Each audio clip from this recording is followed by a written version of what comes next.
Welcome to Just Energy Radio with your host, naturopath and medical intuitive, Dr. Rita Louise. We have learned from Einstein's theory that matter and energy are one.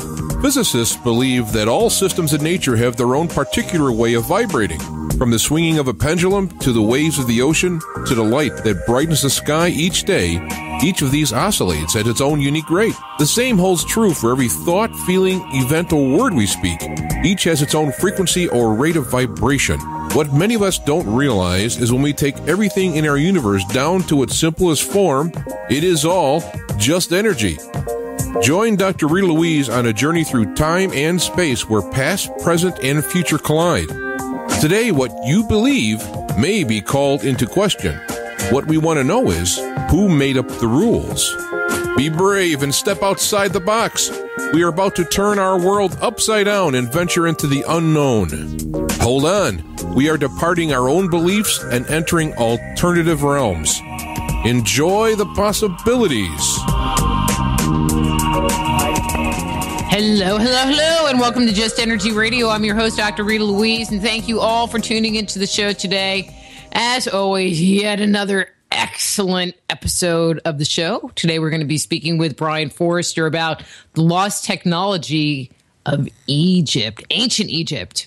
But Just Energy Radio is brought to you by soulhealer.com, where you can find out about all the products and services I offer, including medical intuition evaluations, energy healings, and psychic readings. So, you know, the end of the year is coming up, and so you might want to get some insights into where to move forward for 2015. Not that I predict the future, but just saying. Give me a call, send me a note.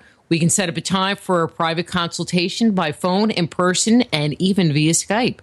It's also brought to you by the Institute of Applied Energetics. That's www.appliedenergeticsinstitute.com, where you can jumpstart your intuition today by downloading their free 50-page guide. That's www.appliedenergeticsinstitute.com. Well, you know, it's getting really close to Christmas, and so if you still are thinking of those special gifts that you can get for that special someone, especially if you maybe want to read it, my book, E.T. Chronicles, is available on Amazon.com. It's only like $13, so you can buy it, use it as a stocking stuffer for somebody else, and then read it yourself. And now if you do purchase it off of my website, soulhealer.com, it does come autographed, and that's priceless, which you obviously cannot get from Amazon.com. Anyway, trying to think if there's anything else exciting going on. Not really. You know, we're kind of winding up the year, but in 2 weeks, that's right, 2 weeks, we will be celebrating the beginning of our 8th year of air. Being on Just Energy Radio, and so that's going to be a very exciting show. That's about it. So let me tell you a little bit about Brien. So today we're going to be speaking about the lost technology of ancient Egypt, and to do that with us, we're going to be speaking with Brien Foerster. So let me tell you a little bit about Brien and get him on the air. Brien Foerster is the author of more than 15 books and has appeared multiple times on the History Channel's Ancient Aliens.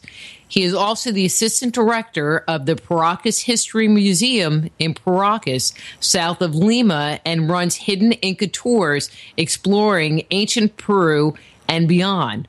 Brien resides in Peru with his wife when not exploring megalithic sites in Egypt with the Kemet School and other locations around the world. His websites are hiddenincatours.com and brienfoerster.com. So please welcome to Just Energy Radio, my good friend, Brien Foerster. Hey, Brien, how's it going?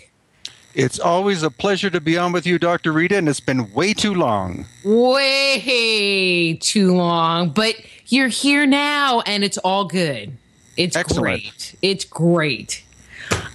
You have just been a very busy boy, because the last time you were supposed to be on, which was, you know, over a year and a half ago, and we're not even going to go into the details of that, I think we were supposed to talk about this topic. Actually, I don't really remember what we were going to talk about, but I know that I have been wanting to talk to you about your exploits in Egypt because you've been there 4 times? Actually, now? only twice, but the third one is coming up in March. Okay, well, we'll talk about that a little bit in the second hour. So what do you think? What, in general, I mean, you live and go around to a whole bunch of ancient sites in Peru. Now you're having the opportunity to go to some very famous ancient sites of yet another culture. In general, what has been your impression going to Egypt once or twice?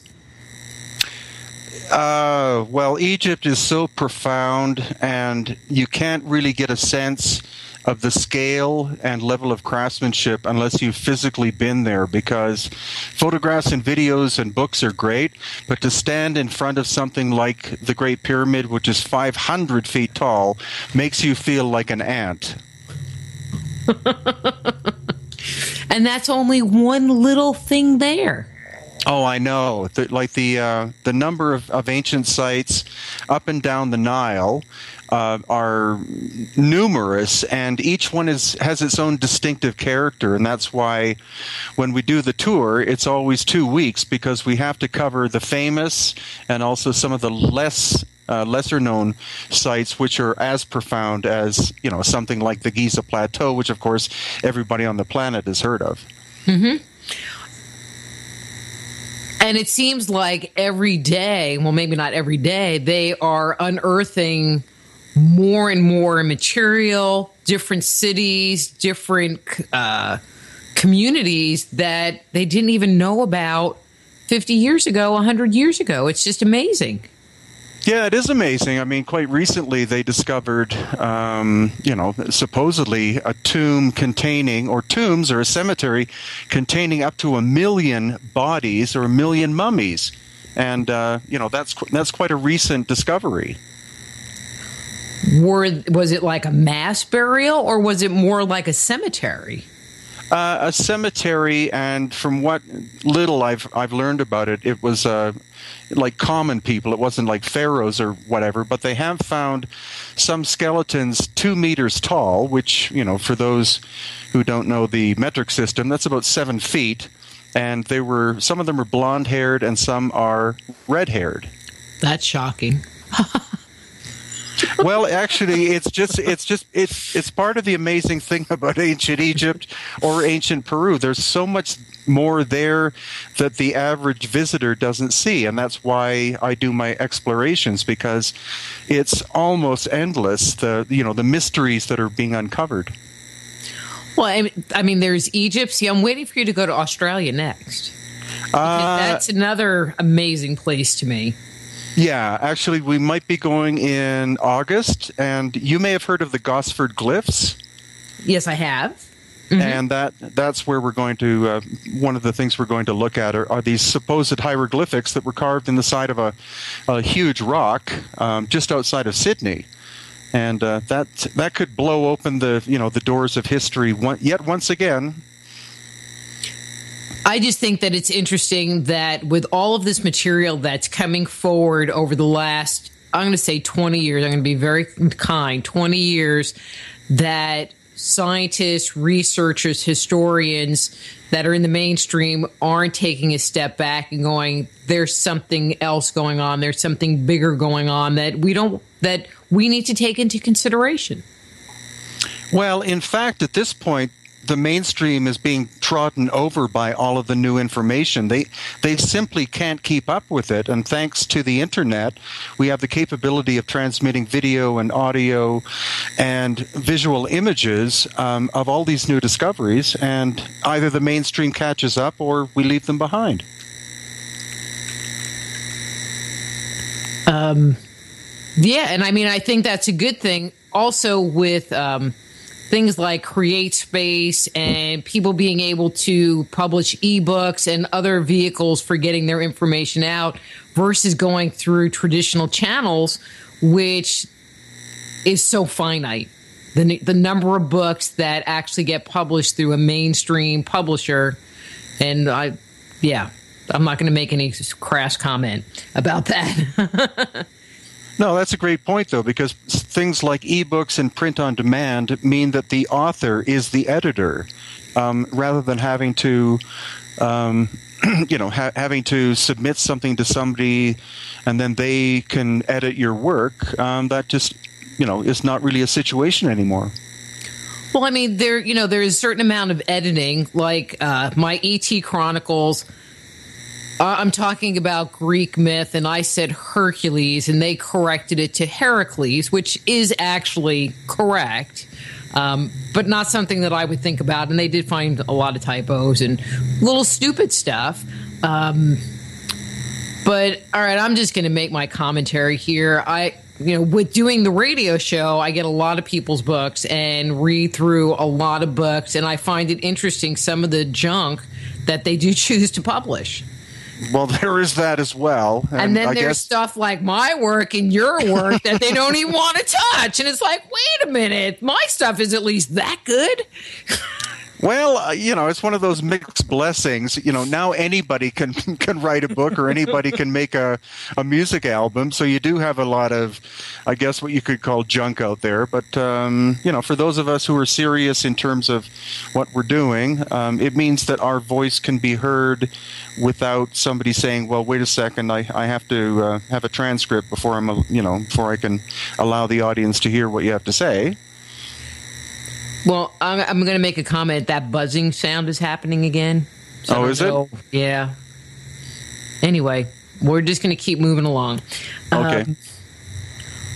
One of the things, and this is totally off topic of Egypt, but one of your newest toys, or I don't know if it's your toy, if this was someone else you were working with, is this new aerial camera thing. Talk about that a minute, because I watched your video and it was amazing. Well, it's a quadcopter, which are becoming commonplace now. And I've been looking at them for about 2 years. And this guy came on tour with his wife about a week ago and bought me one, because you can't really buy them in Peru. In the United States, you can buy anything, which is great. So he brought it down with him, and he is a pilot and a helicopter pilot. So talk about the best person able to fly one of these things. And so we took it to one of the sacred sites in Peru, which is probably the video you saw. And then every day we went to other sites and simply asked the director of each site if we were allowed to fly. So we got to do famous sites like Sacsayhuaman, Ollantaytambo, Pumapunku, Tiwanaku.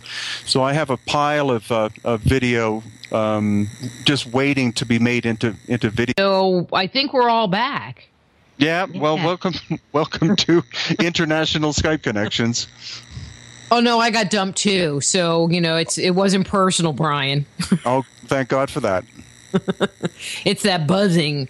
Everyone's going, it's the quadcopter. Actually, it's the cicada bugs. They're back for winter, just if you're all wondering. Okay, let's get on point. So I'm just going to talk about some of the stuff that really stuck out to me in your book.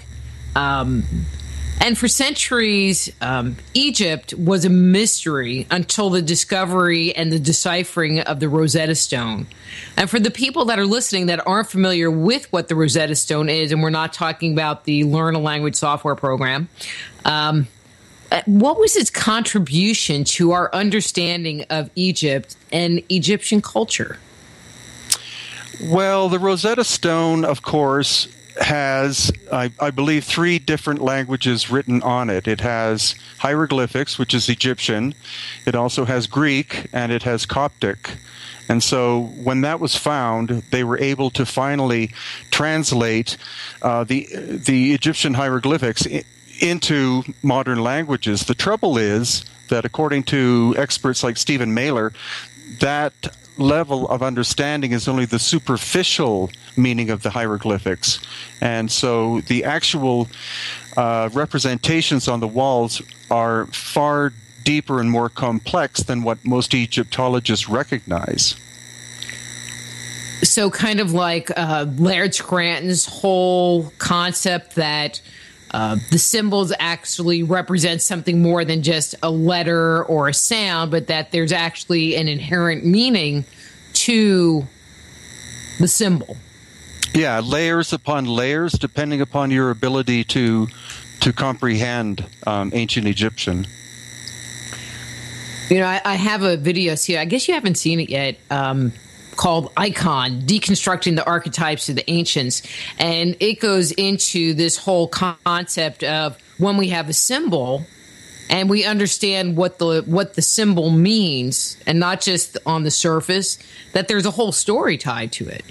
And I think that, you know, that is part of it. And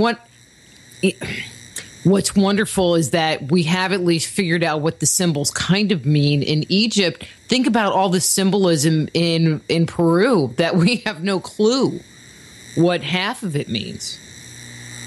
Well, that's true. And the interesting thing about ancient Peru is that you don't find any depictions or written language at all. As we understand symbolism, what we do have, for example, is the Inca had a system called quipus, which were knotted cords. And so through that, it was not only a system of numbers, but recent studies have suggested that the numbers represent letters or even words. So Dr. I can't remember his name at Harvard right now, who's the expert, he believes that the Inca understood binary code. That's really interesting. And I read somewhere that actually they use I can't ever say that word, in China. And they think that it was actually a common form of writing prior to writing around the world. Well, one of the basic things is that even the most simple of symbols has so many layers of meaning that, you know, to some degree, we may never understand what these ancient people were thinking, because those levels of knowledge may have been lost forever. But you never know. Maybe through more and more study, we can decode, you know, more of this. And that's why when we get into things like when were certain things built, it becomes very intriguing, because conventional history is simply at this point not correct. We know certain structures were built long before the supposed rise of civilization 5,000 or 6,000 years ago.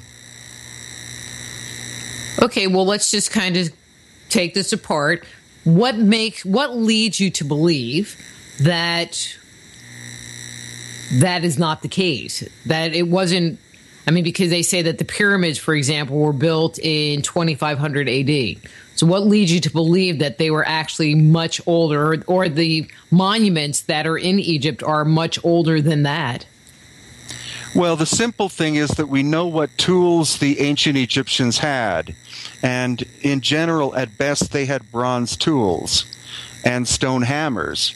And so when you see the level of precision of some of the structures in Egypt, it would be impossible for those tools to be used to create those structures. But more interestingly, we find obvious evidence of drills in hard stone and also giant saws at work. And so in order to cut through granite or basalt, the tool has to be harder than the material. So you're talking at least diamond technology, if not something even more profound. What about, I was having a whole conversation about this last night, about the possible use, and this wasn't my idea, but I'm just going to throw it out there, the possible use of acids to cut the rocks. Well, the thing is, when you see the drill holes, you see the actual spiral action of how the drill entered the stone. And that technology, as well as the obvious signs of the saw cutting, as in each revolution of the saw cut through so much material, that obviously you're looking at least 21st century technology existing thousands of years in the past. Is what you're saying similar to you cut a piece of wood on, I'm just trying to think of like a piece of wood or piece of woodworking equipment that would leave some kind of marks, like a table saw or a chop saw, and you see those little kind of circular lines? Is that kind of what you're talking about? That's exactly it. Interesting. And I guess you cannot make something like that. Well, one with a copper chisel, but then there's the whole idea that they use some kind of hand saw with string and sand. I don't know. They make up so much good stuff that it's just amazing. Well, that's the fun thing about our trips to Egypt, is that we almost always have a number of engineers and people like that with us who can recognize what machine technology looks like. So something like a handsaw, like somebody who's cutting through a piece of wood with a handsaw, they start very aggressively, and so they're cutting deep into the wood, and then after a while your arm gets tired and the saw moves less and less, and so by the time you've cut that piece in half, you can see the pattern of the cut, and it's irregular because it's been done with human power. But when you see the evidence that we see in Egypt, it's very even. So obviously, whatever technology was at work was under some kind of power, as in machine power, not human power. Based on the tool marks that you're seeing, has the concept of using lasers been ruled out? Yes, lasers have been ruled out, and actually Chris Dunn, the engineer and the author of the Giza power plant, showed that, because on an episode of Ancient Aliens, in his the business he was working in, he took a piece of stone, he cut it with an angle grinder, and then he cut it with a laser, and the laser simply melted it, almost like melting plastic. So lasers are not a technology used to cut stone. They're great at cutting steel, but not stone. Well, that just makes me think of something different. Could that kind of technology have been used to build a site like Sacsayhuaman, where we have all of these intricate parts, where it would be kind of nice if it melted and you just stuck it in place to wherever it needed to go?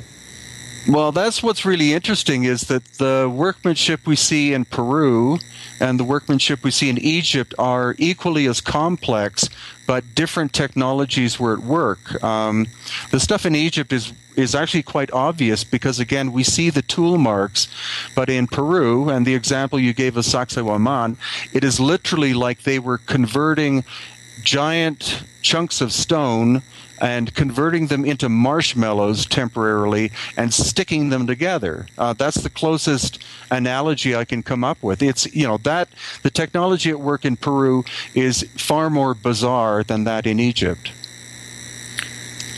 Without a doubt. Because it seems like in Egypt there's a lot of square blocks, straight line square blocks, where in Peru they're all over the place. Yeah, the stuff in Egypt tends to be really linear or straight, and in that way you can see the accuracy by putting something like a steel ruler against it. But in Peru, most of the workmanship is very organic. Again, the example of Sacsayhuaman, you have thousands of stones, some of them 125 tons, and each one is a very distinct shape and size, which any stonemason who looks at it just says, I don't understand why these people would have done that. It's just overdone.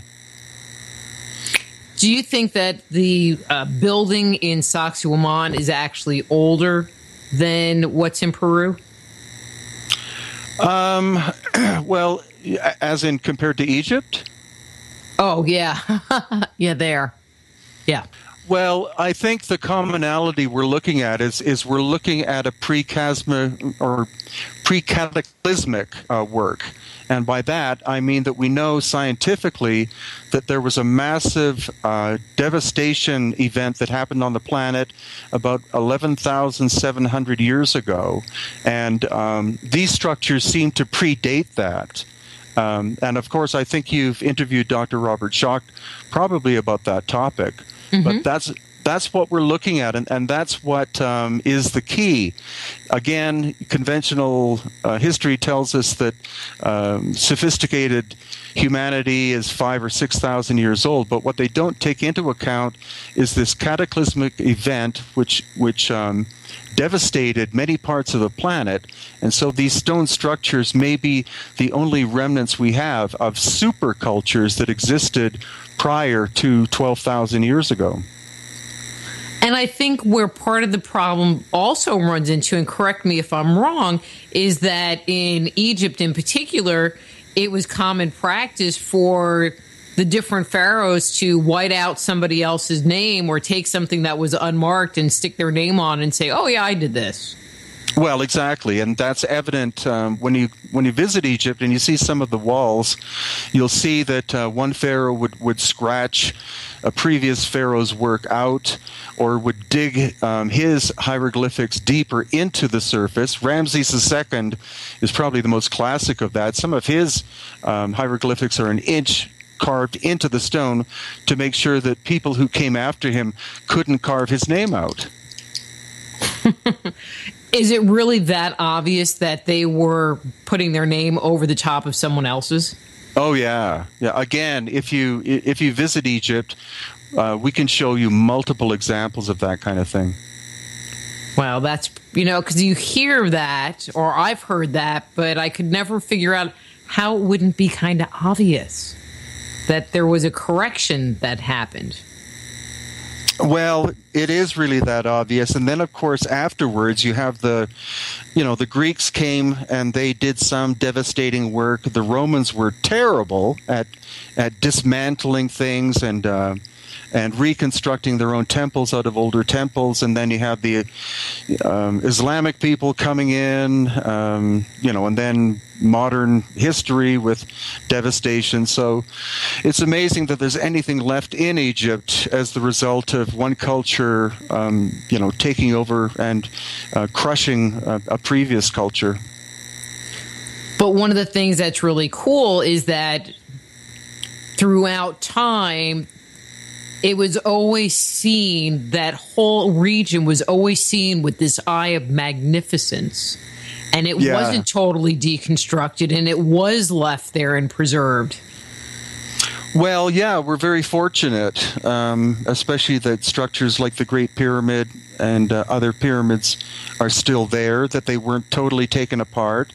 And some of the other intriguing things which are actually underground, luckily they were preserved because they had been abandoned, and then the sands of the Sahara would come in and fill things in, and so not until the 8th, 19th century were these things rediscovered. And thank God for the sands of the Sahara for preserving a lot of this world heritage. Exactly. If you were to put an estimate on how many different major locations there are in Egypt, because people, are familiar with the Giza Plateau where the Great Pyramids are, and they maybe have heard of Saqqara or Abydos, but how many different major locations are we talking about? Roughly? Well, in terms of number, I would say between 10 and 20, all the way from the very southern part of Egypt at Aswan, all the way to the Mediterranean. So that's why any trip to Egypt, if you're only going to go once, I would do the entire thing and go from Aswan all the way up to Alexandria, because there's so much there. And as you go from location to location, do you find, I'm going to say, the same level of technology or evidence of pieces of that technology from site to site? Not so much. It's really the area which Stephen Mailer, who, again, you've had on before, and his mentor, Abdel Hakim Awiyan, called Bu Wizir, which translates as being the land of Osiris. And that is more or less the Giza Plateau, I would say plus or minus about 50 kilometers maximum. That's where we find the majority of the most ancient, intriguing examples of lost ancient high technology that was adopted by the what we call the dynastic Egyptians. Interesting. So, all right. We get talking, and then my mind gets thinking, and it's like, no, stop thinking. Just move along.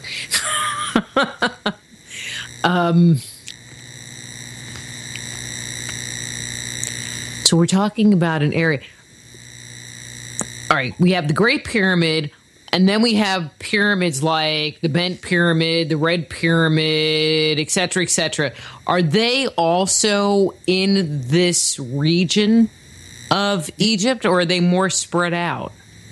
No, you're right. I mean, that's the area called Dashur, where you find the Bent Pyramid and the Red Pyramid, and then also Saqqara, where you have what's called the Serapeum, which is this underground tunnel system with these 100-ton boxes in it.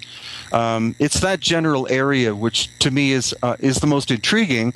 But also at Aswan, which is in the very southern part, that's where we have the big granite quarry, and that's where we find the 1,200-ton unfinished obelisk and obvious examples of some kind of lost ancient technology used to try to cut that from the bedrock itself.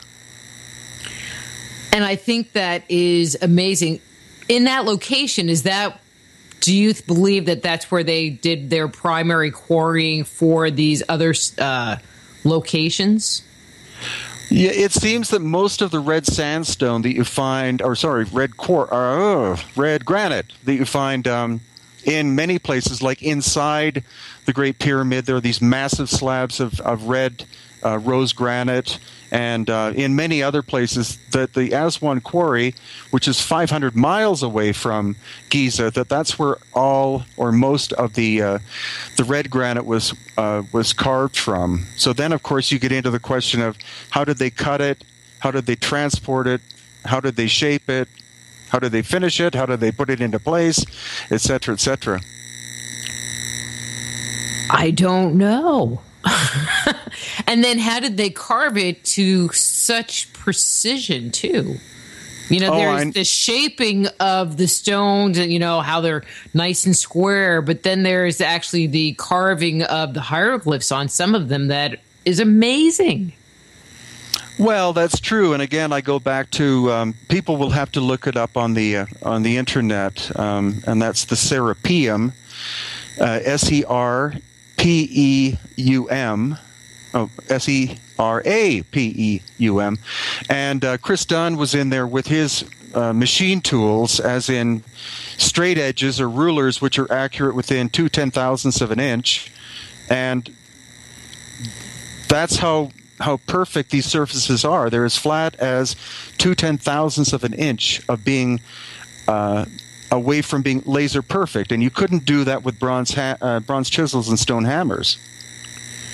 And the other question is, why would you want to? Why would you need for it to be so accurate for? Well, you wouldn't. You in the 21st century, you need that in some applications, like in avionics or jet engine parts or something like that, or something NASA would have designed. But in ancient Egypt, what would be the point in having a level of accuracy like that? And so that gives us another indication that the dynastic Egyptians didn't make this stuff; they simply inherited it from a much older culture. I mean, especially the stuff in the Serapeum, because don't the, I'm going to say, boxes that are down there, didn't they claim that the Apis bull was mummified and buried in these giant coffin-looking things? Well, they did, but there's no evidence of any mummies or bones or skin or whatever of any bulls being in there. And that, again, is one of the fallacies of some of the Egyptologists. They can't tell you how the box was made, which is the most important point, let alone what it was used for. These things, again, they're huge. The box itself, each box is 70 tons. The lid is 20 to 30 tons. They hermetically seal themselves. They fit so perfectly together. And the lid and the box are always made from the same piece of stone. So get out of town. Well, like no, it's true. They just slice a piece of butter off the top and carve the inside out and put the piece of butter back on there. Yeah, and they're so highly polished that the lid is a perfect fit to the box, And that's what's just so intriguing. The other thing is, how do they transport the stone from Aswan? And then how did they get it into the tunnel? Because these boxes could barely fit around the corners. That, to me, is the most surreal place on the planet. It's almost like from a science fiction film, and you expect, like a huge alien body to climb out of one of these things. It's that weird. Has anybody ever climbed inside one of the boxes? One of them's unofficially broke. Like? Well, you actually can, because one of them's broken quite badly. The front end was broken off because some idiot decided, and I think he was an archaeologist, decided to use dynamite to to see what was inside the boxes, because they couldn't move the lid. Exactly. So one of them's broken open, and in that one, you're able to go in, if you get permission, with a precision ruler, stick it up against the side of the wall, and no light appears between the ruler and the surface of the stone. It's that good. Is it finished as accurately on the inside as it is on the outside? Some of them. That's the other strange thing is some appear to be unfinished, at least on the outside, and others are perfectly finished. So it seems like the final work had to have been done inside this tunnel. And then the problem is, how would you light the tunnel in order to be able to see what you're doing? Because there's no evidence of soot or smoke on the ceiling. So what kind of lighting technology was involved way back in time, long before Edison and the light bulb? They're asking like a million questions in the chat room, but we're just going to keep moving along. I know that in the Great Pyramid, a lot of people will go in there and tone or chant or do different acoustic type work because they claim it's a resonance chamber. In the Serapeum, has anybody tried doing something like that as well? Inside one of the boxes, yeah. I mean, the Serapeum tunnel itself is limestone, which is not very acoustic. But the interior of the especially the King's Chamber, which is lined in granite, it is incredibly acoustic, and it responds to one specific tone much more than any other. And if you get the great opportunity to climb inside the box, the so-called sarcophagus, which is inside the King's Chamber, and people tone and hit the right tone in the room, that vibration goes straight through your body. It's an incredible experience.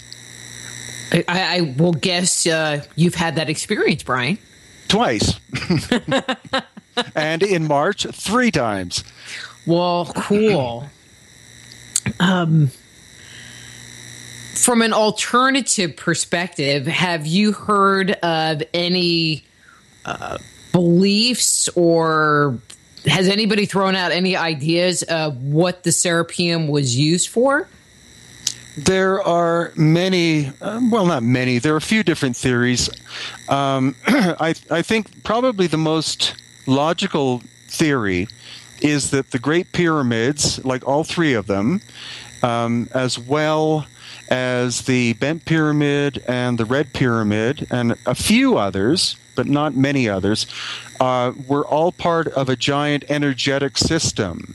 And I don't necessarily mean electricity, but some kind of acoustic vibratory energy was produced inside of these giant pyramids. But what's more intriguing is that below the pyramids are a series of tunnels that interconnect with them.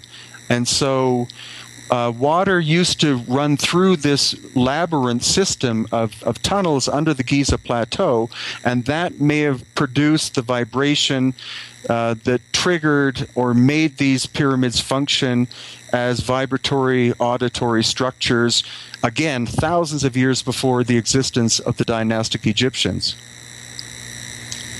It's just amazing. Let's talk about some of the other pyramids. I think people have seen lots of pictures of the inside of the Great Pyramid. But in your book, the lost ancient technology of Egypt. You have some pictures of, and I wrote it down. Hang on a second. Well, I think there were some pictures of like the Red Pyramid, and if I could read my own handwriting, it would. What is it? Hieroglyphics? Just about, and there's so many symbols in here that. But anyway, let's just start with the Red Pyramid. There was another one also, but what I thought was interesting is there's a general claim that the pyramids were burial structures, but when you look at other burial sites, like in the Valley of the Kings or some of the other locations, they're always filled with a bunch of hieroglyphs, except for the pyramids on the Giza Plateau. But what I noticed in your book was that in these other pyramids that you investigated, also no hieroglyphs. None. And not only that, the shape of the, especially in the Red Pyramid, which you can go in, it's the chambers aren't like these big open cubes. They actually taper as they go up. And those seem to be acoustic in nature. So again, each one of the chambers inside the three main pyramids on the Giza Plateau and the Red Pyramid and the Bent Pyramid, they seem to be acoustic in nature. The chambers seem to have been designed specifically, each one for a particular tone, and each pyramid seems to have had a specific function. That's why each one is a different shape and size.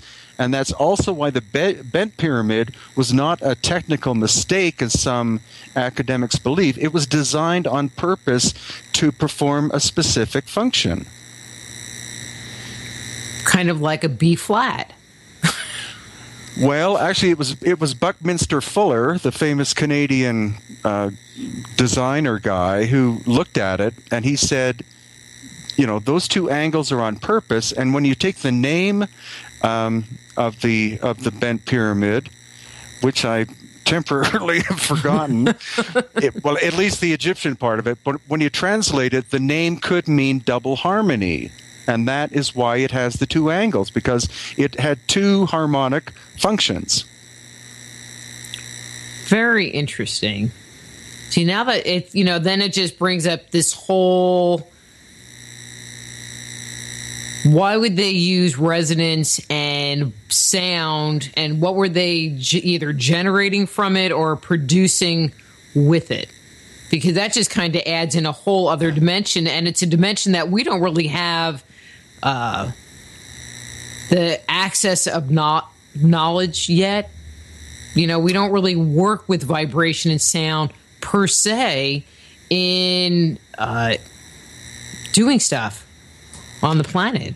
Really. No, well, exactly, and that's the intriguing thing. You're probably looking at structures that were built by cultures that were smarter and more sophisticated than what we are, which most people simply won't accept. But we see the evidence in Egypt and in Peru that whoever did this work had forms of technology we don't have. And they were eco-friendly. Exactly. Everything they designed worked with nature. They didn't impose the way we do. We build stupid things like nuclear power plants and try to harness the universe, which is impossible. But what they did is they knew how nature and physical forces, I won't call them laws, but how physical forces worked. And thereby, they were able to build these incredible structures to function in amazing ways that we are trying to figure out in the 21st century. Mm-hmm.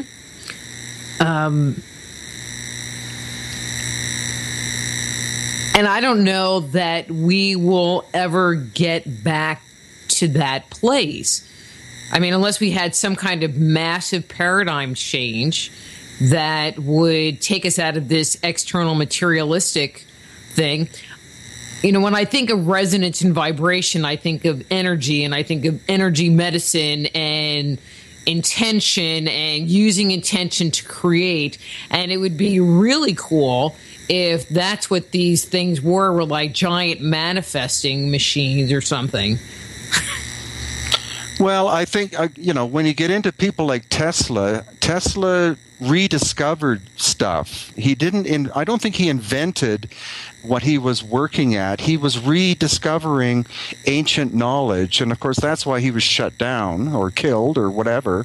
And the same thing with, with some people now who are working on the concept of free energy or zero point energy. They're trying to rediscover something that ancient people knew how to work with very efficiently. And the work that is being done to figure out how these ancient structures worked could be very beneficial to us in this century, if we're smart.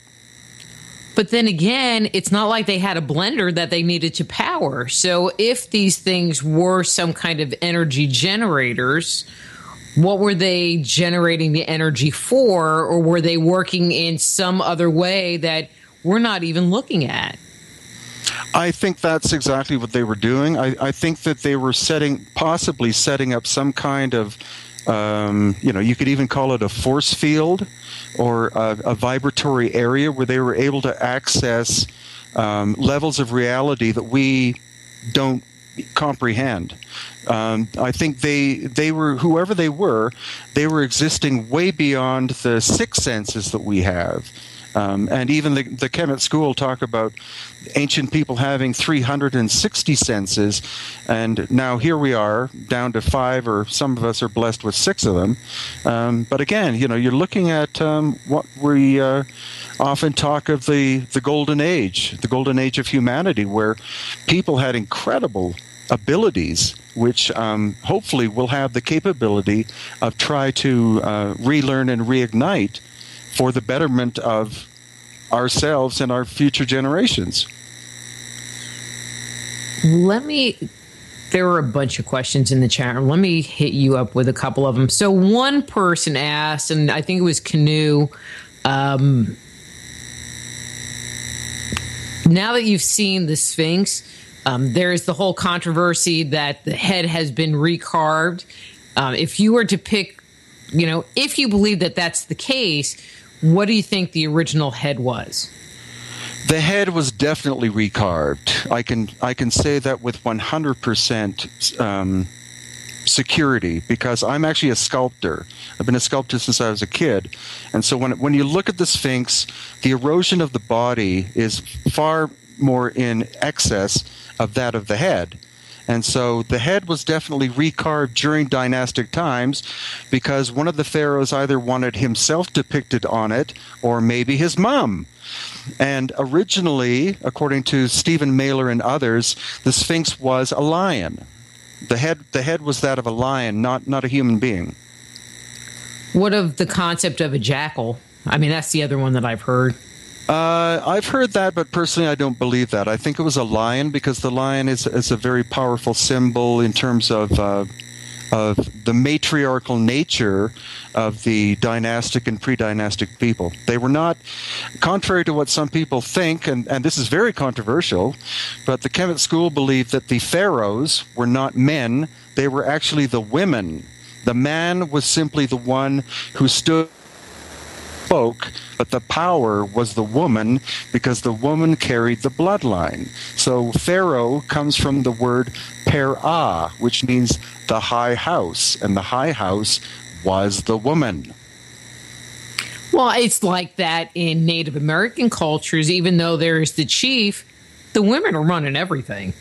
Well, exactly, but I think more properly, ancient cultures were balanced. The masculine and feminine were in harmony, so they weren't in this silly state we're in, and hopefully we'll get out of this patriarchal stupidity of where men think they're running the world, but in fact they're driving the planet into complete disaster. We need to return to a proper sense of harmony where the feminine is at least in balance with the masculine.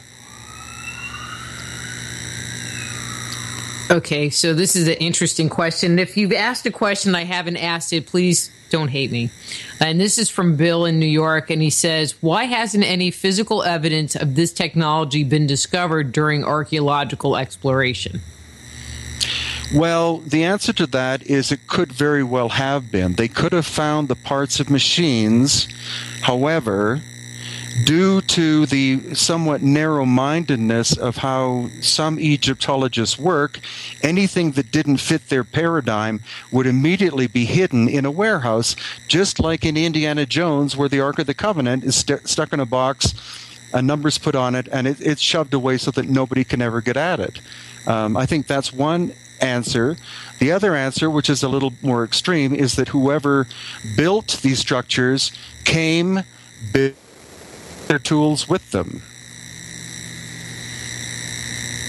Okay, so elaborate. These people that came, like who?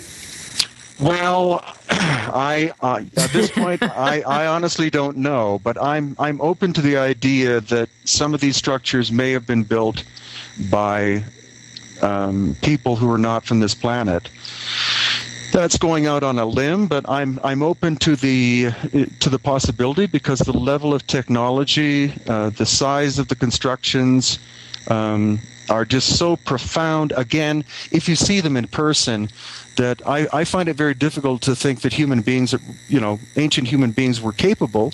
But if it was done by ancient human beings, then they would have lived prior to the cataclysm, and then most of their knowledge and tools and toys and whatever would have been destroyed during this cataclysmic event around 11,700 years ago. Woohoo! He's turned to the dark side. No, I just want to keep an open mind on all this stuff. Well, no, and I completely agree about the open mind, but then you get to the point where the preponderance of evidence just makes you go, I can't just rule that possibility out anymore. No, and the thing is, the closer you look at a multitude of sites in Egypt, there's one called Abu Sir, another Abu Ghurab, and on the Giza Plateau, people have to understand that this area is huge in scale. It's not just three pyramids stuck together. It's huge, but you don't see 10 examples of core drill holes in super hard stone or saw marks. They are all over the place, and that's why I have to go back at least once a year, because I know there's so much waiting for me still to find for myself. All right, I'm making a note. All right. Okay, I'm just trying to get through a couple of these questions. And so this is from American Road Warrior. Were the Giza pyramids sealed permanently, or did they have functioning doors? That's a great question. One would think that there would have to be access to them. If they were functional machines of some kind, they would have to have access in order for the Maytag repairman to go in and do the repair job. But the question is where. There are theories that there are entrances into the Great Pyramid, for example, that have not been found so far. It could have been through the vertical or the angled shafts going up. But that's a very intriguing question and something that I will definitely look at when I go back in March. I know that in Mexico, in the Mayan culture and some of the other Mesoamerican cultures, and I'm not sure about in Peru because there aren't really a lot of pyramids. There have been structures that are built on top of structures that are built on top of structures. Is there any indication in the Giza pyramids that there might have actually been a smaller pyramid at one point in time? And the reason I'm going there is there are the shafts that go up, and then they found the wall, and then they found a separation before they hit another wall in going up the shaft. And is there a possibility that there was an existing pyramid that was built on top of? I doubt that. That's much more common in places like Mexico, especially if you go to Chichen Itza. You see definite evidence that there's an original structure and then a larger structure is built on top of it. In Peru, you see a lot of examples of that, where you have this super ancient small area, and then you have other stuff that's been built around it by the Inca. And actually, Machu Picchu is a classic example of that. The little core area of Machu Picchu, where the famous hitching post of the sun is ancient megalithic, and then the Inca built their city around that. But in Egypt, it's more that you had these, again, pre-cataclysmic structures, and then the dynastic Egyptians move into the area and find them, and then rename them, and then build all their stuff around it. And for the average person, it's a confusing mess, or they think it's all built by the same people. But the closer you look at it, you see definite differences between dynastic work, pre-dynastic work, stuff done by the Greeks and the Romans, etc. While you were there, did you have an opportunity to see any skeletons and look for elongated heads or anything good like that? Yeah, actually, Stephen Mailer insisted that we go into the room of mummies in the Cairo Museum, where they have a display of the Amarna family, of which Akhenaten is the most famous, and Nefertiti. And so he kind of insisted that I look at their heads and see if they were different, and they somewhat are different than an average human skull, but nothing like the elongated skulls of Peru, for example. The conehead ones. And the other thing is that the depictions of Akhenaten and Nefertiti and their children. Those are artistic depictions. Their skeletons have never been found, so we don't know what they would have looked like. But that's another intriguing thing that we have to look at. Well, I mean, supposedly, based on Akhenaten's skeleton, that the depictions of him were supposed to be fairly realistic, and that he did have, I'm going to say, a really big butt. Because he has that just very odd figure shape. Yeah. Did his skeleton look that way? Well, there are claims that his skeleton have been found, but that hasn't been proven through DNA testing. Some people think that Nefertiti's been found, but that hasn't been proven with DNA testing. The more likely thing that happened to the Amarna family is that because he was so much of a so-called heretic, whereas in fact I think he was a great hero, that the priesthood were very jealous of his power, and so they decided to murder the entire family and cut their bodies up and basically spread them to the winds so that symbolically they could never come back to a new life. Mm-hmm. Well, I mean, there are some new theories that I've heard that actually Akhenaten was Moses.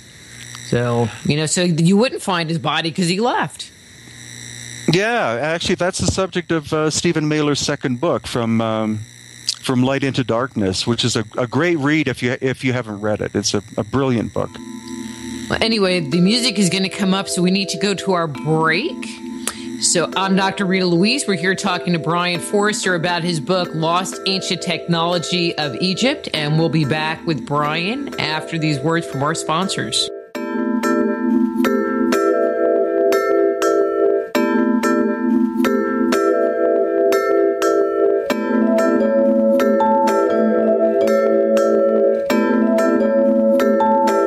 Just Energy Radio with your host, Dr. Rita Louise, will return right after these messages.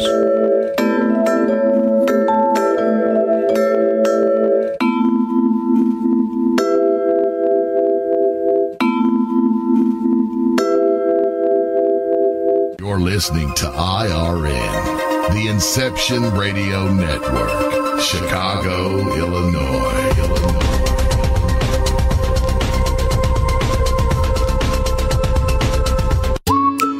Are you looking for a cure for boredom? Never worry. IRN's new interactive website introduces a number of ways to pass time while you listen to your favorite show. Choose anything from the IRN Chat Lounge, the Game Lounge, Video Lounge, or the Mood Lounge. These fun, exciting features let you chat in real time with fellow listeners, view live skywatches, play daily posted online games, or pick a show based on topic. The choices are endless. Use your time wisely, keeping it all on IRN. Who were the gods of antiquity? They've been described as the forces of nature, levels of consciousness, and aspects of our psyche.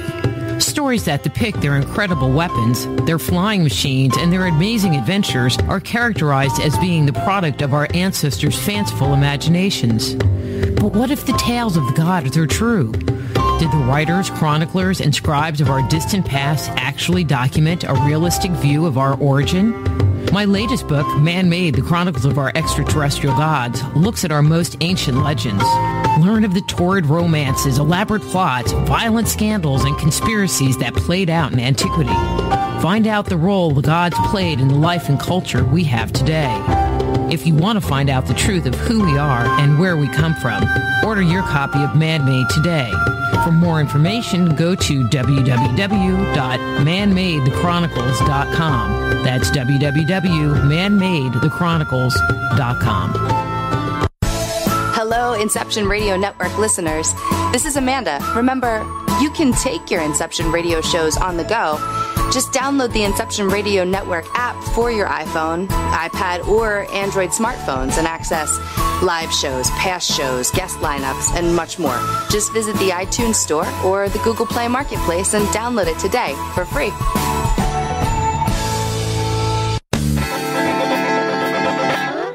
Move past the crossroads in your life and discover alternative solutions to your deepest concerns at soulhealer.com. So whether it's a physical problem, an emotional issue, a question about work, or troubles in your relationships, naturopath and medical intuitive Dr. Rita Louise can help you. Bring peace, harmony, and health back into your life. Schedule a session today. Visit soulhealer.com right away and live the life you've been dreaming of. You didn't forget what's coming up tonight, did you? Hi, Inception Radio Network listeners. This is Amanda. Never miss that interview you were looking forward to or the show on your favorite topic. Follow IRN on Twitter, I_R_N, and get reminders about the evening's live shows as well as fun and important updates throughout the week. That's I_R_N, and never miss a great show again.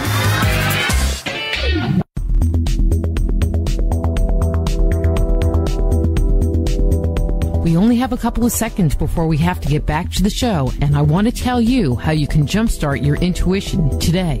Using my free 50-page introductory guide filled with simple, revolutionary, and proven techniques, you can ignite your intuition and tap into your inner wisdom, all from the comfort of your own home. The Institute of Applied Energetics is the leader in online home study instruction for those interested in becoming a certified medical intuitive, intuitive counselor, or energy medicine practitioner. Now is the time to transform your life and take it to a completely new level. Discover who you are and how you work. Open the door to the world of intuition, health, and healing. You can jumpstart your intuition right away by going to www.appliedenergeticsinstitute.com and downloading our free guide. Get the opportunity of a lifetime and live the life you deserve. Download your free Jumpstart Your Intuition guide today at www.appliedenergeticsinstitute.com and begin living a life filled with passion and purpose.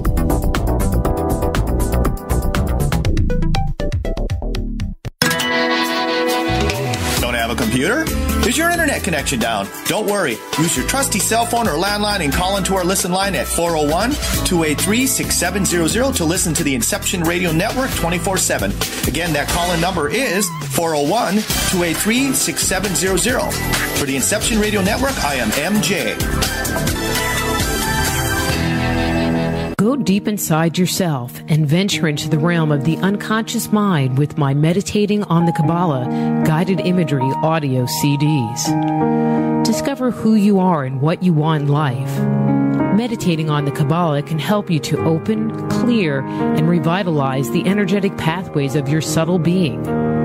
They will support you in your spiritual quest by helping you to access the profound insights and inner guidance you need as you work in alignment with your highest good. Let them help you to release negative thoughts and emotions and clear away any limitations that may be keeping you from experiencing your full potential. Walk down the path to health, healing, understanding, and enlightenment with meditating on the Kabbalah. Order your copy today at www.soulhealer.com. That's right, that's www.soulhealer.com.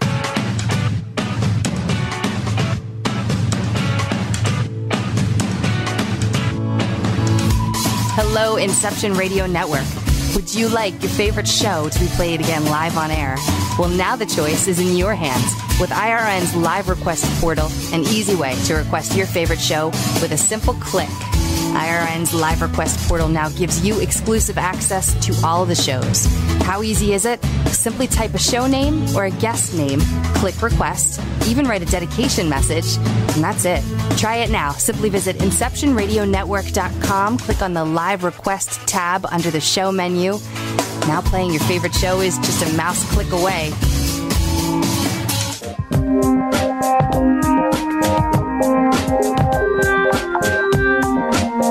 And now back to Just Energy Radio with Dr. Rita Louise. Hello and welcome back to Just Energy Radio. I'm your host, Dr. Rita Louise, and thank you all for staying tuned to the show. We're continuing our conversation with Brien Foerster. His website is brianfoerster.com and hiddenincatours.com. We're talking about his book, The Lost Ancient Technology of Egypt. Brien, one of the things that I've seen it come out of Egypt that people don't really talk about are these bowls and cruets and other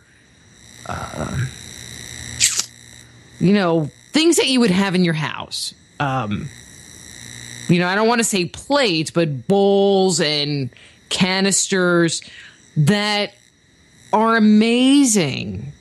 And even in the pictures, they look amazing as far as the quality of workmanship that has gone into them. Have you seen some of these things, and what's your opinion on them? Yeah, I've seen many of them. There was a cache of 30,000 of them were found at Saqqara. 30,000. Yep, they were found all piled together, I think in a tunnel or chamber, and some of them are made out of diorite, which is an incredibly hard stone, harder than granite. Others are made out of basalt, which is an incredibly hard stone, and having been a woodworker and worked with stone and stuff like that most of my life, those could only have been made on a lathe running probably at high speed, and the only tools that could possibly cut those bowls so finely and so thinly would have to have been tipped either with diamonds or with some other super hard material, which again the dynastic Egyptians did not have. So again, we're looking at examples of lost ancient high technology. I'm still stuck with this cache of 30,000 pieces that were found in a tunnel. Let me ask a couple of questions, and hopefully you know the answers to my millions of questions. Were they in a tunnel, and were they buried in the tunnel? I mean, not necessarily intentionally buried, but buried by sediment in this tunnel? No, they seem to have been buried on purpose, as if, my assumption is that they didn't fit with a certain paradigm, and so they were kind of either stuffed away to be lost to history, or that they were buried on purpose so that they wouldn't be discovered. How long ago did they find these things? Oh, the unfortunate thing is that I think in the 1930s. So it's not a recent find. No, they were buried probably at least a couple of thousand years ago, if not more. I mean, my question, where I'm going in my mind is when they were pulling these things out, were they able to date the sediment that they were buried with to get an idea of how long ago they were actually interred? That was where I was going. Well, if they were found in the 1930s or before, and I think they were, and I think it was Walter Emery who found them, that was before carbon-14 testing existed, because that science of radiocarbon testing, I believe, was more or less founded and not even perfected in the 1940s or 1950s. They could, of course, go back and test some of the sediment today, but there might be some resistance from certain academics if, again, they don't fit the paradigm of conventional Egyptian history. How do you hide 30,000 pieces? That's that's a lot. That's like a huge yard sale. Huge. Well, or the size of a, like a coffee cup or a cereal bowl. Again, the tunnel and cavern and system underneath the Giza Plateau area is much more extensive than most people realize. I've actually been 3 layers down below the Giza Plateau in the tunnels, and that's something that obviously the average tourist never sees, but they are there because I've been there. And where were these things found in relationship to this circle of antiquity that we've been talking about? Well, as far as I know, they were found at Saqqara, which is a huge archaeological site, and I think they were found near what's called the Dozer Pyramid, which is a step pyramid. Mm-hmm. So actually, the funny thing is that when we went there last March, behind one of the buildings, which you're not technically supposed to go, we saw some that were the size of something you would plant almost like a small palm tree, and just kind of scattered in a pile. And the weird thing is, why aren't these very important artifacts A, in the museum, and B, why are they just lying out behind some building? It could be that they don't fit the conventional paradigm, and therefore some people don't want them to be known about. Mm-hmm. Have you been in the step pyramid? No, I haven't. It's under they're reconstructing it right now, and it's not that impressive. Realize is that the magnificent pyramids like the Bent, the Red, the Great Pyramid, and the other two on the Giza Plateau are profoundly well made, whereas the dynastic Egyptians did build pyramids, but they tended to make them out of mud brick or much more crudely than the famous ones that we all know about. And my curiosity was, were there hieroglyphs in that? Because according to Egyptologists, isn't that one of the very first pyramids that were built, quote unquote? Well, that's the funny thing. It's most likely that they have the whole thing backwards. That again, the dynastic Egyptians showed up around 5,000 years ago. They moved into the area of what we call dynastic Egypt, as in the Nile, etc., and that they found that there were these giant structures there, as in the Great Pyramid. So what they did is they decided that they wanted to try to build some, but they never achieved the size. They never achieved the level of technical superiority, and so they experimented. And I think the Step Pyramid is an example of a recreation of one of the Great Pyramids. And so I think the academics have the whole thing backwards. Is that the Great Pyramids were there, and then the dynastic Egyptians tried to replicate them, but were not able to do a very good job. And that's why they're all falling apart, except, the famous pyramids we know about. Amazing. The schist disc, I think I'm saying that right, was that part of this find?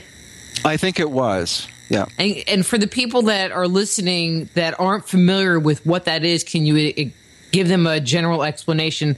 Obviously, a picture would be way better, but we're on radio. But the best you can explain it, and really the significance, to me, that piece is very significant. It is. Well, it's called the schist disc because it's made of a type of stone which is called schist, and it's compressed, dense layers of stone, and it has these weird fins coming off of it. Again, unfortunately, it's broken, and they've tried to rebuild it quite badly. But it's this beautiful bowl shape with these fins coming off of it, all made of one piece of stone. And any engineer that I've been with that's looked at it definitely thinks that it was some part of a machine, possibly for the movement of air or the movement of water. But that, again, is an example, possibly, of part of the machinery of the lost ancient technology. I mean, I can't even figure out what they would say the Egyptians would have used this thing for, because it looks like a propeller from a boat or something like that. Well, the conventional story is that it's either a lotus bowl or a fancy fruit plate. Okay, so if you could see the look on my face going, huh? Or it looks like there's some kind of an axle or a rod that's supposed to go through the center of it. Yep. Like, okay. Okay. They come up with some of this stuff, and it just makes me laugh. I can't imagine going on a tour and they take you to these things and they go, and this is the schist disc, and this was a fruit bowl. I think I would have to laugh out loud, like right in their face, because it's just so absurd. Well, it is, and that's why, one of the main reasons we do the tour is not simply to do a tour, is because we tend to get people like engineers and geologists come with us, and so we simply turn to them and say, what do you think that was? Or what kind of stone is that? And we get the inside information from experts, where unfortunately some academics who are in a specific field of archaeology seem to have a tendency not to ask engineers and stonemasons and physicists and other professionals what their opinion is of some of this stuff that they can't properly explain, aside from calling something a fruit bowl.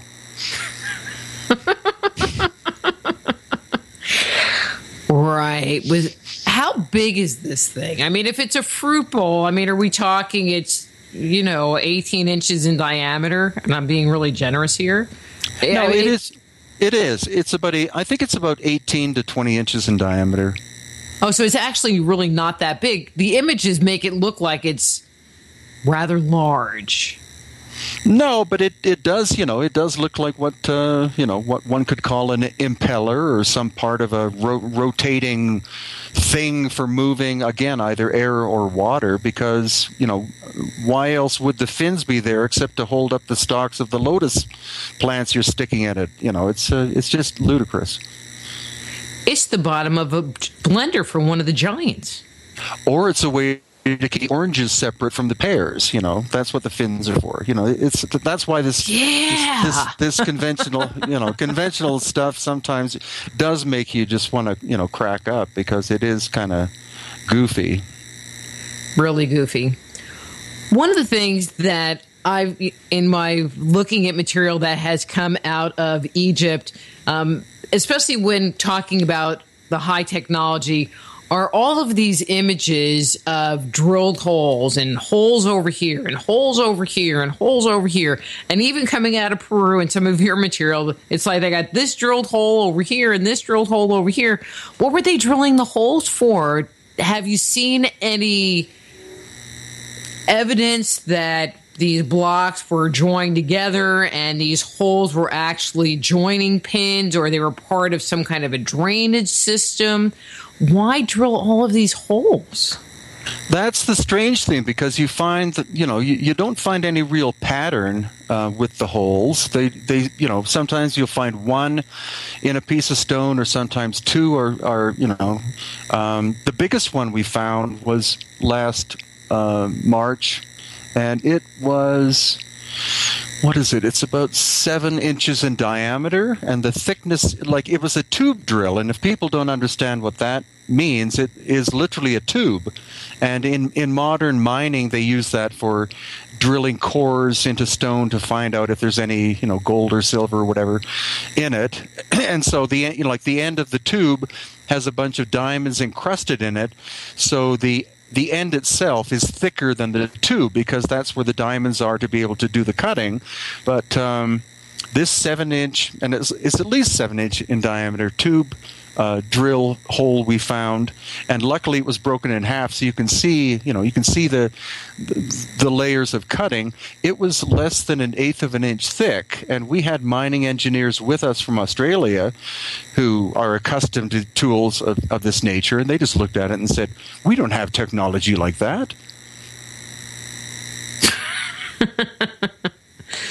But there's not any indicator that these were actually holes that were used as part of some construction of some other project.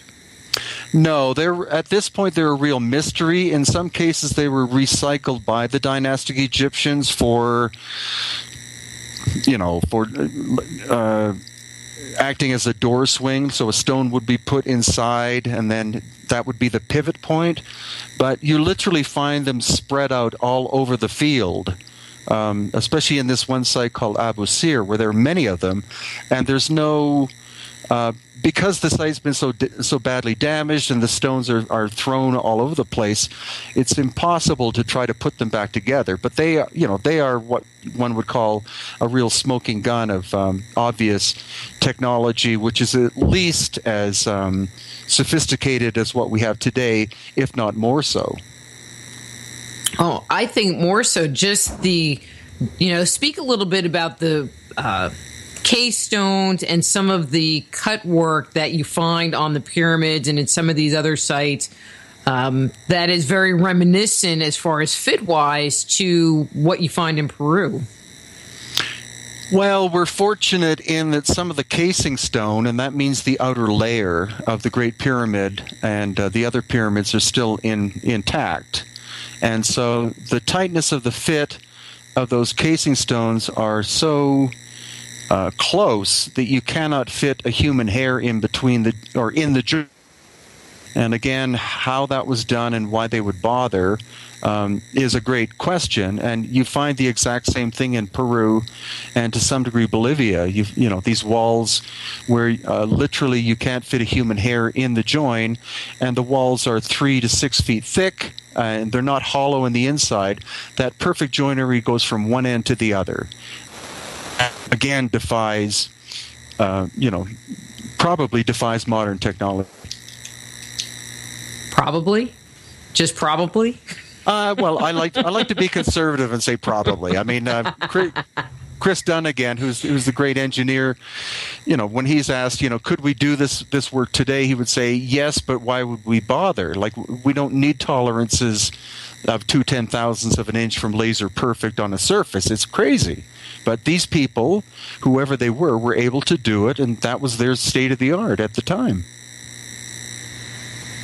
But again, it really doesn't explain, unless they were like a group of really OC people that had to have it perfect, they could have just put some, Bondo in there. Oh, I know. We're good. Anyway, let's talk a little bit, since we're kind of talking about the finishes, about the pyramid at Menkaure. When I look at pictures of that, it reminds me of Cusco with the kind of knobs sticking out of the rocks. Did you notice that as well? Oh, definitely. And that's something, that some people will be acquainted with. Some of the walls in Cusco and outside of Cusco, which are, again, these polygonal, in some cases, multi-ton blocks, fitting together perfectly, they have these weird protrusions on them, which are knobs. And you see exactly, as you said, on the, what's called the third pyramid, which is the smallest one of the three on the Giza Plateau. You have these knob projections, and they don't appear to have any pattern that we can make out, aside from looking like Braille or something.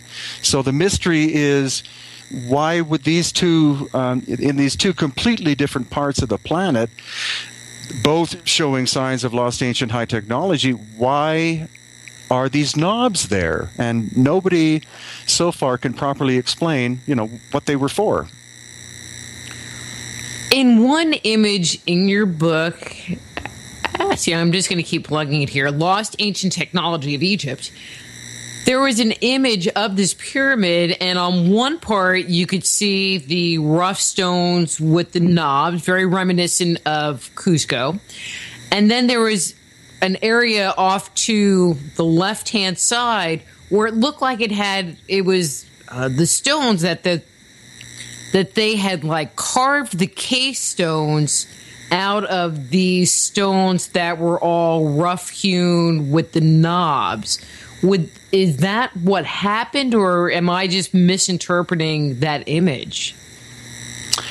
Oh, I don't have the book in front of me to look at it. Sorry. And that's okay. But it actually could simply be the weathering as well, because we see on the casing stones at the Menkaure Pyramid and the Great Pyramid and in other areas that the amount of weathering is so excessive that, again, that could be an indication of extreme antiquity being much older than the dynastic period.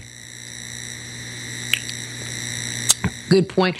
Someone had brought up the point that, how do I want to phrase this? That so if the pyramids, when they were built, had casing stones, and it was just in the last couple of thousand years that the casing stones were removed, does it seem congruent with the amount of weathering you see on those limestone blocks that make up the outside of the pyramid? Does the amount of erosion that is there, does that seem congruent with the amount of time it's been exposed to the elements? Well, yeah, that's a great question. There is what's called the Sphinx Temple, which is in front of the Sphinx, and the Valley Temple, which is off to the right. If you're looking, if you're looking the way that the Sphinx looks, those blocks, which are multi-ton, were cut out of the bedrock in order to produce the Sphinx. So it wasn't like whoever cut the Sphinx out was there with with an axe or a bunch of axes hacking away and just removing chips to produce the body. These multi-ton blocks were removed, and then temples were created from them. The other really interesting thing, which again Stephen Mailer and others believe, is that the pyramids on the Giza Plateau are so ancient that they were built before this cataclysm, and it was the cataclysm itself that shook the casing stones off the surface of the pyramids, and that later people simply went and harvested that which was on the ground. They didn't actually pull the casing stone off the pyramids themselves. That's really interesting. Yeah. That's really, because when you look at how they're put together, I think it would be challenging to get them off. It would be, and the most impressive one, and people can look this up again on the internet, is look at the bent pyramid, and you'll notice that only the blocks from the corners are missing. That because the casing stone is still quite intact on the rest of the surface. And so, according to engineers, they've told me that if there was a huge, like 9.9 earthquake or something, that naturally the corners would blow out before the flat surfaces would. So again, that may be another indication of this ancient cataclysm. Also, the second pyramid, which they call Khafre, but I prefer to use Great, Second, and Third Pyramid rather than the Egyptian names. But if you notice, the top of it still has its casing stone, so it's as if the pyramid was shook so hard that the casing stones blew off, and it just so happened that the ones on the top were solid enough that they're still in place. Have they found any of the capstones? No, and some question as if there ever were capstones or not.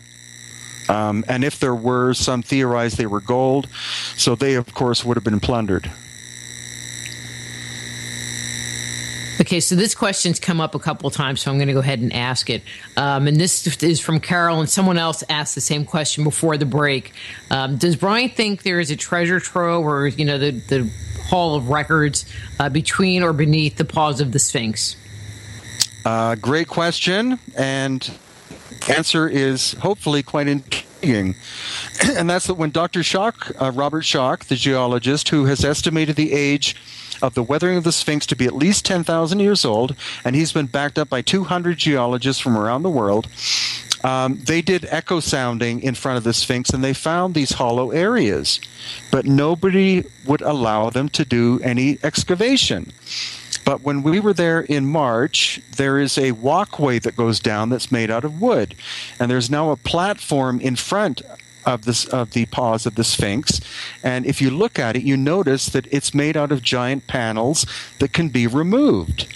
And that's kind of interesting. So I asked our guide, Mohammed Ibrahim, what's this? And he said, late at night, sometimes they see lights up on the plateau, and what they can do is they can take the decking off, and that gives you access to the system of tunnels and chambers under the Sphinx. So they've already found it, they've already excavated it. I figured they had excavated it a long time ago. That was my feeling. Once they found it, it was gone. Okay, we have another question. Do you draw any comparisons to Edward Lee Scallion? I guess he's the Coral Castle guy, and the pyramids being built in an occult fashion? Yeah, I think so, because from what I've heard, what he kept saying, the little he would ever speak, because he was very secretive, is that he knew the secret of the pyramids. And so what he knew is he knew how to neutralize gravity, not be able to necessarily levitate blocks, but he knew how to match the frequency of the stone to be able to render it to be as light as styrofoam. And that is probably also the technology that the ancient pre-dynastic Egyptians had to be able to cut and move these giant blocks effortlessly. I mean, you don't think they just had a bunch of people and a ramp and whips and that whole thing? No? No. No, because whoever did the work had to be the finest of engineers, and there would have had to have been a lot of them. So this idea that slaves are doing meticulous craftsmanship, being whipped and not being fed, is like somebody, the equivalent would be someone trying to make a beautiful grand piano while being whipped and not being fed. You can't do it. So that again is a complete fallacy, and we see that time and time again in depictions in Peru, depictions of Stonehenge, where you have these guys in loincloths dragging a rock, with tree trunks underneath, and some guys pointing the direction for it to happen. It didn't happen that way. Well, and then there's the whole thing that the pyramid or the Great Pyramid got built in 20 years. Which is the biggest joke.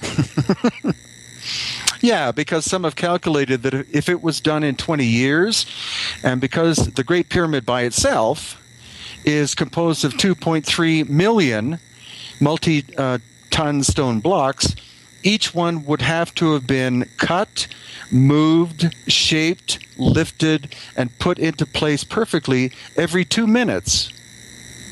And that's without having any little calamities. Like, they didn't let me push the cart because it would have crashed into something, and then they'd have like a chip in the stone, and then you'd have to take it back, and they'd have to make a new stone, and it would take more than 20 years. Yeah, that's again, you ask an engineer if that's plausible, and of course they're going to break out laughing. Let me ask you this question. Okay, so there's the inside stone, the inside limestone, and then there's the casing stone, which I guess is limestone too. Anyway, I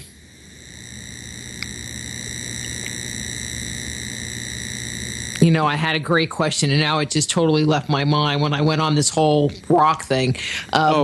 Well, is it the difference in composition of the interior limestone and the exterior limestone? That was part of it, yeah. Okay. Well, the limestone of the core is from the Giza Plateau, and the casing stone, which is much finer, it's almost pure calcium carbonate, I think. It's called Tura limestone, and they're still working that quarry many miles away from Giza, on the other side of Cairo. So that was done intentionally. The interior stone is full of different minerals, and so as far as I can tell, it's able to conduct electricity, whereas the Tura, which is the exterior casing stone, is pure, so it acts like an insulator. So again, you're getting a hint that these were energetic structures and that the outer casing wasn't just for beauty, it was to insulate the working energy in the core of the pyramid itself. Do you think they would ever try to fix the pyramid, recreate the pyramid back to the shape that it was in to see if it actually did do something? No, I don't think so. I don't think so. Number one is that so many academics strictly adhere to the idea that the dynastic Egyptians constructed them 4,500 years ago. That's number one. Number two, it would cost an incredible amount of money, and I don't know who's going to finance that. And number three, I think they're best left the way they are, because that gives us much more of an ability to be able to study them. Being able to look at part of the interior is kind of important, because that way you can see the composition.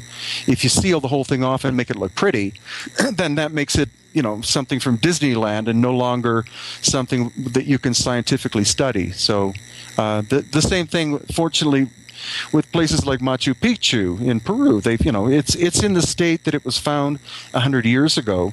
So it shows you exactly how it was constructed. If you try to rebuild it, you're going to wind up making a bunch of mistakes because you don't know how they did it in the first place. And we definitely couldn't get that kind of tolerance. That's for sure. No. Okay, so American Road Warrior has asked this question. What earth changes would be in the way of the pyramids being, say, 1 million years old, or some far extended in our past age? Well, again, I do come from a scientific background, and so I like to be conservative with questions like that. What we do definitely know is there was a global catastrophe that happened 11,700 years ago. It could have been plasma ejection from the sun, according to Robert Schoch. It could have been a comet that either came close to or hit the Earth. That's according to Barbara Hand Clow. Or it could have been a plasma ejection from galactic center, and that's the theory of Paul de la Violette, but they all agree on this almost exact same time frame. So what I believe is that those structures and some structures in Peru and Bolivia are minimum 12,000 years old, but exactly how old is yet to be determined. But if the catastrophe happened at that point in time, I mean, it's kind of like Göbekli Tepe. We know when it was buried, but we really don't know when it was built. So if there was a catastrophe and it was abandoned, or all the people died, and then the Egyptians came and found it, it's still saying that it predated that by some period of time. We don't know what, but some period of time. Well, it throws it pushes back sophisticated humanity or something else at least twice as old as what we've been taught in school. We're taught that Egypt and Mesopotamia and the Indus Valley were the first great civilizations, again, 5,000 to 6,000 years ago. And now we have definite evidence that we can extend that at least to 12,000, if not more. And that blows up history, or opens it up to reality, which is important for us. What's your thought on the Bosnian pyramid? Pyramid, not pyramid, undetermined? Myself, I would say undetermined, because I haven't been there, and I don't like to have an opinion unless I've physically been to a site. I've heard from some experts that they're completely natural, and yet others insist that they are man-made. So I've been invited by Dr. Sam, who oversees the Bosnian complex, to go and visit, and I won't have an opinion until I actually set foot there and am able to look at them myself. I would really like to get your opinion on that. You'd be a good person for that one. But I know that they have gotten some radiocarbon-14 dating from a leaf or a stick that was actually buried and recovered from just above the surface of one of the sides of the pyramid, and it dated back to like 25,000 BC, something like that, or 25,000 years ago, which really, to me, fits into this whole timeline. Yeah, well, that could be, and I would like to see them at some point in time. So definitely, if and when I go, I shall report back to you. Well, okay. See, we just need to put out, Brien and I are totally open to someone that's like totally rich adopting us and treating us in the lifestyle in which we'd like to become accustomed, which would include going to all of these ancient sites and doing, book reports. We would do that. Right. That's right. Yeah, exactly. Why do they need to have another house when they can finance us? That's right. Okay, we have another question from Bill in New York, and this is a great one. Were all of the pyramids around the globe connected as far as technology used or construction methods? That's a great question, and I would say no. The Great Pyramid and other pyramids in Egypt are, I think, by far the most sophisticated. I've been to some of the ones in Mexico, and they're beautiful buildings, but and big and gorgeous, but they're not really that well made. There are many pyramids in Peru along the coastline made of adobe mud or brick, and they originally would have looked gorgeous, but now they're like decaying, like a cake that's been left outside too long. But it is quite possible that they were connected through what is called the energy earth grid system, because they're all strategically located in specific places. They didn't simply say, Bob, build me a pyramid over there.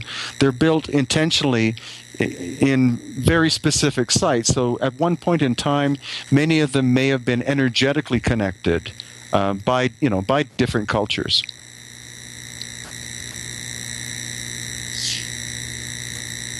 All right. Pregnant pause.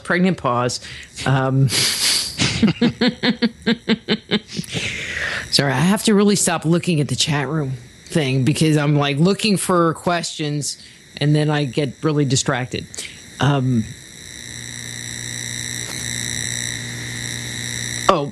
Let's go back to your findings in Egypt. If you were to pick one piece of evidence that you found there, what would you say was the most compelling? The boxes in the Serapeum. Because, again, they weigh 90 to 100 tons. Chris Dunn, again, he contacted stone manufacturers in the United States and said, sent them a picture and said, I have an infinite amount of money, and I would like you to make one of these for me, and none of them were able to give him an answer of that they were able to do it. The one that said that they had, that they would attempt to do it, said the only way we can make a box like that would be 4 sides, a bottom, and a top. There's no way we can make it out of one piece of stone. It doesn't matter how much money you have. We can't do it. See, that's just amazing to me. It's just for a reason that we have no idea what for. Yeah. Obviously something to do with energy, acoustic energy, or some other kind of energy, because the stone, again, was either diorite, which was brought from Central Africa, or granite, which was brought from Aswan. So whoever constructed, or cut, I wouldn't say constructed them, cut them, brought them from enormous distances for the specific special properties of that stone. And in general, the stone is very high in quartz, which means that it's piezoelectric. So, we're almost looking at we're looking at science fiction kind of stuff. Who were these people, and how the hell did they do this work? Mm-hmm. It also is humbling, which I think is good, because it means, again, that we're not the highest level of human evolution. Somebody came before us and did stuff that makes us, shake our heads. And the why is lost to us. Very much so. I mean, there is techniques that were done by the Greeks and the Romans that we know what they did. We know how they constructed it. And if we needed to, we could reproduce it, because that information has not been completely lost. But all of the information, and it's not just in Egypt, it's the same thing in Peru, it's just gone. And you ask the indigenous people, well, how did you do this? And they don't know, because either they didn't do it, or it's just gone. No, that's true. And, in the case of the Greeks and the Romans, they were wonderful at sculpting marble, and marble is a soft stone. So they did beautiful stuff, but it's when you get into super hard stone like granite and basalt and diorite that it's like, wow, why and how? Also, at the end of this tour, we're going to Baalbek in Lebanon, which will be surreal, because that's where you have, stones which weigh 1,200 tons, and that's going to be a wonderful 4 days. So is there anything else there? I mean, there's the giant stones, there's the one that's in the dirt, whatever, the field. And then there are the 3 or 4 that are actually in the Temple of Jupiter. Mm-hmm. And then what else is there? Anything? Well, the great thing is that they've just been recently excavating where the big one is, that's, most of it's sticking out of the ground. And there's one beside it which is bigger, and they think there's one underneath it which is even bigger. And what you definitely see even from photographs is, of course, the Romans were there and they built stuff on top of it. But like we were discussing much earlier, a temple, like an ancient temple in general, is built on an older structure, which is more sophisticated. And you even see that if you look at photographs around Athens, is that the Parthenon is built on top of a megalithic structure. So the Greeks built something on top of something older, just like the cathedrals of Europe were built on top of ancient sacred sites that were much older. And you see that in Peru, and where churches are built on top of Inca stuff, and the Inca stuff is built on something older and more profound. So that's another intriguing thing to look at globally. Well, and I think that, as far as Baalbek is concerned, how they moved it is amazing. It's one of the top 10, top 5 largest stones that have ever been quarried and transported. And here's a little tidbit for the listeners, I'm just going to share this, is that there is a stone that's in Russia that at first weighed 1,500 tons when it was quarried. And for them to move it 3.5 miles, 3.5 miles, It took 9 months, 400 men, and they had some kind of a rail system that they moved it on. 9 months, 400 men, 300 miles.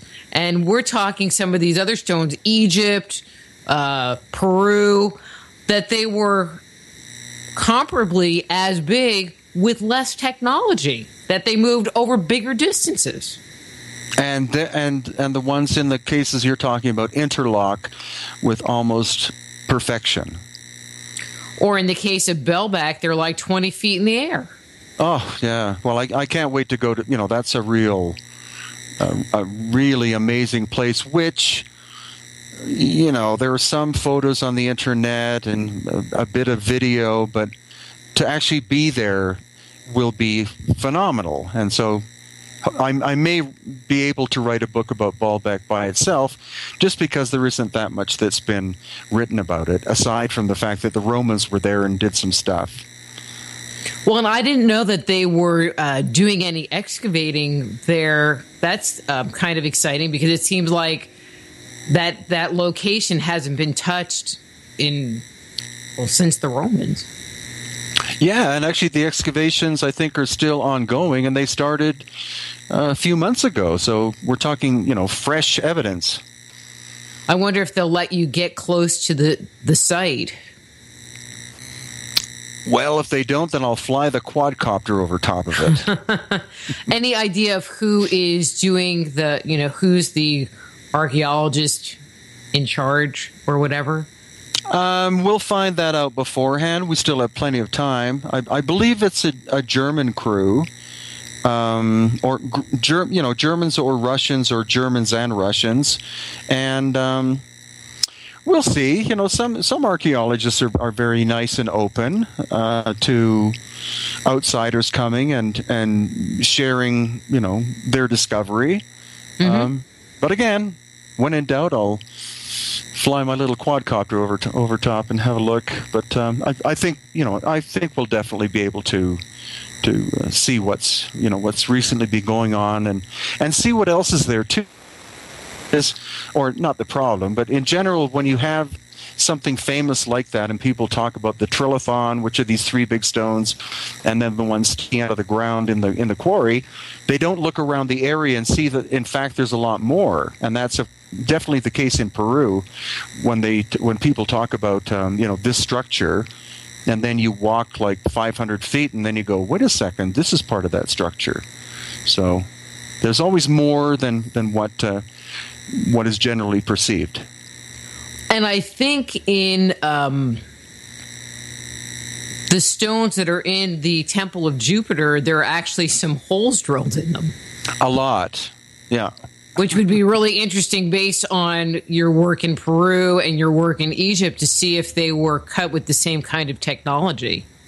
Yeah, exactly. And they're also like these square peg holes, and again, it's only when you're on the ground and walking around do you see not only the scale, but then you start to really look at the nuances, especially if you have spent time in either Peru or Egypt or both, because your eye becomes trained at looking at anomalies rather than having the tour guide tell you, that so-and-so the Roman decided to build this. You look, especially looking at the foundations, because the foundations are the oldest part and they tend to be the most sophisticated aspect. With the biggest stones, with probably the most finely carved elements to them. Right. Or at least the finest original precision. You'll have a lot of weathering involved, but you'll be able to get a hint in terms of what the original builders were doing, and hopefully get an idea of what kind of technology was used to do the actual of the material itself. Brien, I could talk to you forever and ever and ever and ever. But we're running out of time, and I want you to share again with the listeners about your tour and where they can get information. And we have, maybe 4 minutes? Oh, sure. Well, again, my website is hiddenincatours.com, and on it you'll find links to videos, photo sets I've done. I just recently started a blog, so I have about 200 entries into that of interesting places, not just in Peru and Egypt, but anomalies around the world. And then my YouTube site, which is Brien Foerster, I have 760 videos, I think, so far.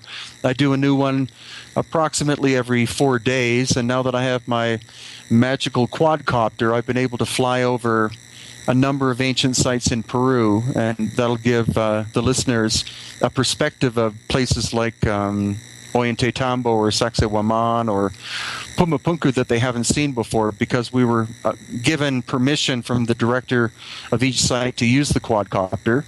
And so they'll get to see things that they've never seen before. And, of course, the tours are on the website as well. So I just hope anyone who's interested will have a look at it. And if they should choose, we are going to Egypt March 8th to 21st, and then on to Baalbek in Lebanon right after that. And we still have space, so please come if you can. Who all are the tour guides for this adventure? Well, Stephen Mailer, who you've had on, who's an expert on ancient Egypt, and also Patricia Awiyan, and her husband Yusuf. Yusuf's father was Abdel Hakim Awiyan, who was the most famous tour guide in Egypt for more than 60 years. And they carry not only the heritage of the pre-dynastic Egyptians, but also most likely are descended from the pre-dynastic Egyptians, and they are a wonderful group of people. And our main tour guide, official tour guide, is oh man, I just forgot his name, but that he's guy. Yeah, but it's all on my website, and we do this tour. I only do the tour once a year, but I will probably do it every year for the rest of my life, just because Egypt is one of the most fascinating ancient places on the planet. Yeah. I have one quick question. We have 1 minute. They were doing a bunch of construction work, and it looked like on a main street in Cusco. Have they found a bunch of stuff? Have they been kind of digging around in there? Oh yeah, I went there. Well, it's actually 5 blocks from where I am right now, and they found staircases going down, some megalithic work, and it was quite intriguing because that was the main road of the Inca coming into the city of Cusco. So clearly it's a pre-Inca road. And unfortunately what happened was, because it was a main road and was creating so much traffic problems, that they reburied it about a month ago. So it's now covered in asphalt. Did anybody at least get the opportunity to document it? Sort of, a little bit? Oh, yeah. A number of Peruvian archaeologists were there. I photographed and filmed it, I think 3 different times. I mean, it's really intriguing. The staircase is really amazing because it just seemed to go down into the ground. But to China. Well, it could be. and there's so much rubble at the bottom that who knows how deep it goes. But unfortunately, things that ancient Inca confronts 21st century traffic, and they had to rebury it. And traffic wins. Brien, I need to go. The music's going to be coming up. Thank you so much for coming on. It's always, always, always a pleasure, and we need to not make it so long for the next time. Well, we certainly can't have it be a year and a half from now. I know. And you will have to come to Peru when you can. I'm working it. So, okay, Brien, I'm going to let you go. There's the music, and you have a great night, great weekend. Always an honor. Thank you, Doctor. You're welcome. Bye-bye, Brien. Bye. That's Brien Foerster. His book is The Lost Technology of Ancient Egypt. His website is brienfoerster.com, and Hidden Inca Tours. We'll be back in 2 weeks, and we will be doing our first show of the new year, where we'll have Michelle Avanti having an astrological look at 2015, and John Hogue back on talking about predictions for the new year. Till then, I'm Dr. Rita Louise. Be blessed.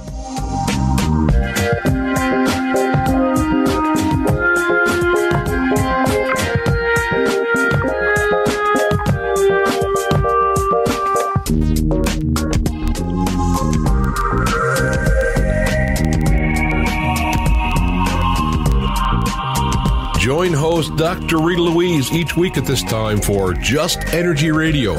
Point your browser to www.justenergyradio.com for more show information and to contact Dr. Rita.